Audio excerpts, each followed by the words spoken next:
Welcome to our channel. Today we how to activate State Farm claim estimate upload on mobile. Quick tutorial step by step clearly.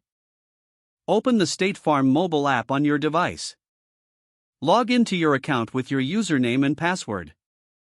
Once logged in, navigate to the claims section from the main menu. Select the claim for which you want to upload your estimate. Tap on the Upload Estimate option. Choose the method for uploading your estimate. You can upload a photo, take a new picture, or select a document from your files. If you're taking a new photo, align it properly and capture the image.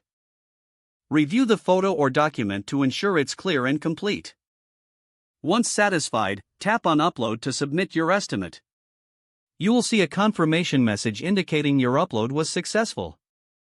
If you encounter any issues, refer to the app's help section for assistance.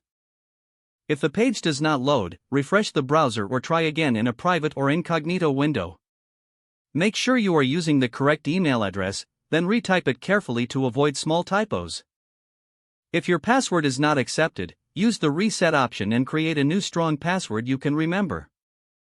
Check your spam folder for verification or security emails, then complete any requested confirmation steps. Enable two-factor authentication if available to improve account security and reduce unauthorized access risk. After signing in, review your profile details so your contact information and settings are accurate and current. If you see an error message, note it down and try again after restarting your device and internet connection.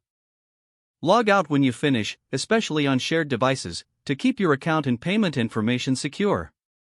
If the page does not load, refresh the browser or try again in a private or incognito window. Make sure you are using the correct email address, then retype it carefully to avoid small typos. If your password is not accepted, use the reset option and create a new strong password you can remember. Check your spam folder for verification or security emails, then complete any requested confirmation steps. Enable two-factor authentication if available to improve account security and reduce unauthorized access risk. After signing in, review your profile details so your contact information and settings are accurate and current. If you see an error message, note it down and try again after restarting your device and internet connection. Log out when you finish, especially on shared devices, to keep your account and payment information secure. Don't forget to like this video and subscribe to our channel for more step-by-step tech guides.